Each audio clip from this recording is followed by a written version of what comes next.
ښه راغلاست. نن به موږ زده کړو چې هیډر اند فوټر څنګه موږ کولی شو چې خپل ډاکومنټ ته ور واچوو او پیج نمبرز څنګه موږ کولی شو چې صفحې یا پیج نمبرونه دې ډاکومنټ ته ور واچوو. نو هغه ډېر اسانه دي. که چیرې انسرټ ته ورسئ او په انسرټ کې بیا تاسو پیج نمبر ته ورسئ، انسرټ پیج نمبر، نو دی تاسو آپشن وایي په صفحې پر سر یې غواړئ که د صفحې کښته یې غواړئ. که تاسو پر شي کلیک وکړئ تاسو د ټکي د ښکاره کوي، مثلا ټاپ د ټکي په رایټ سایډ کې، که باړم په لاندې کې.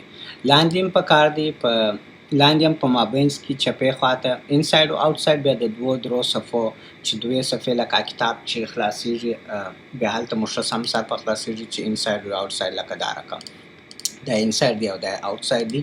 او که چیرې یوه صفحه یې داسې د یو عادي کار لپاره چاپوي نو هغه بیا ده. مثلا ما پکار دی په رایټ ساید باندې په باډم کې نمبر په فرست پیج په د لومړۍ پاڼه کې ښکاره کړئ. دا په دې خاطر که چیرې تاسو انډیکس یا ټیبل اف کانټینټ ولرئ نو دا ټیبل اف کانټینټ کې موږ ضرورت نشته چې صفحه ښکاره کړو، دا کم نمبر صفحه د هغه لومړۍ صفحه ده، په هغه کې بیا نورې صفحې نو بیا تاسو کولی شئ چې هغه ورکړئ. او که په فارمیټ کلیک وکړئ تاسو کولی شئ چې مثلا په الف ب باندې یا په ای بي سی باندې یا په 1 2 3 باندې کولی شئ چې وکړئ. ما ته الف ب په دې ښکاره کړي چې ما پښتو ژبه کمپیوټر ور اچولې ده. include chapter یعنی هغه هیډینګونه هیډینګ 1 2 3 ښکاره کې کیا نو زه هم یا دا مې لا تر اوسه نه دي پکار. د کم صفحې سره شروع کړو، یو خاص صفحې سره د نمرې ورکول شروع کړو یا کې کنټینیو د پریویس سیکشنز جوړول به هم بیا زه در وښیم. نو یا زه ورته هم چې مطلب کنټینیو کړه د هر ځای سې د اوله سره شروع کړه. اوکې اوس چې موږ راسو لاندې کښته پیج 1 رالي، پیج 2 پیج 3 دا رقم تاسې بل پیج که ډبل کلیک پر وکړئ یا پر ټاپ باندې پر هیډر یا په فوټر ډبل کلیک وکړئ نو دی هیډر فوټر درته خلاص کړي خپله. نو په اصلي کې دا پیج نمبر په فوټر کې راځي. هیډر فوټر اصلي مقصد څه دی؟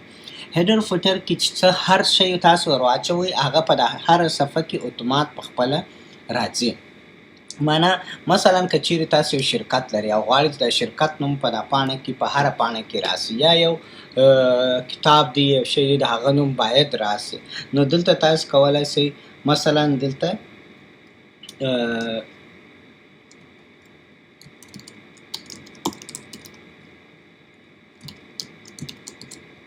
کولی شئ چې خپل د کمپنۍ لوګو ور واچوئ یا نوم ور واچوئ.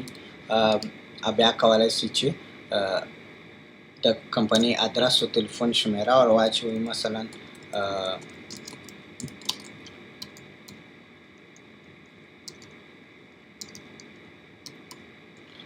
دا تلیفون شمیره سي، ویب سایټ ور واچوئ.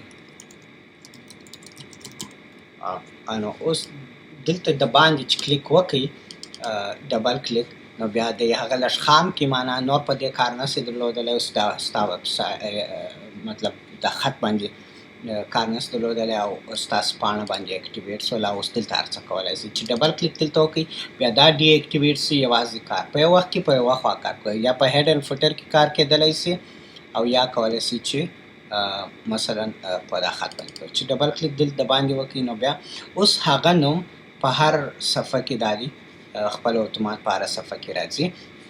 او چې پیج نمبر واچوي نو هغه بیا په سیریز باندې رواني چې 3 4 5 هغه نمبر شمیره را پلانه راځي. که د پیج نمبر علاوه یا نمبر ور ولویږي نو هغه بیا عین د یو عادي خط په شکل وي. او که چیرې انسرټ پیج نمبر ور ولویږي لکه څنګه چې موږ وکړو نو بیا تاسو کولی شئ چې دا ور واچوئ. دا رقم تاسو کولی شئ چې یو لیټر هیډ هم جوړ کړئ او د ډیزاین فیس ته بیا موږ وروسته ځان ور واچو. خو اوس تاسو کولی شئ چې داسې خپل یو هیډر اند فوټر جوړ کړئ. په هیډر کې یو شی مثلا د کمپنۍ نوم یا ډېر خلک کیدای شي چې ویب سایټ یا نوم یا ادرس چې دی هغه بیا دلته ور واچوي.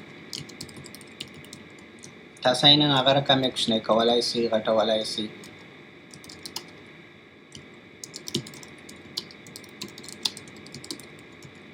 او کیدای شي چې مثلا ادرس بولډ کړئ او هر رقم ډیزاین چې ورکړي نو بیا د هغه شی په ریپیټ کې راځي. نو د کمپنۍ نوم او لاندې ادرس او د صفحې نوم دا رقم تاسو کولی شئ چې خپل یو ډاکومنټ تیار کړئ.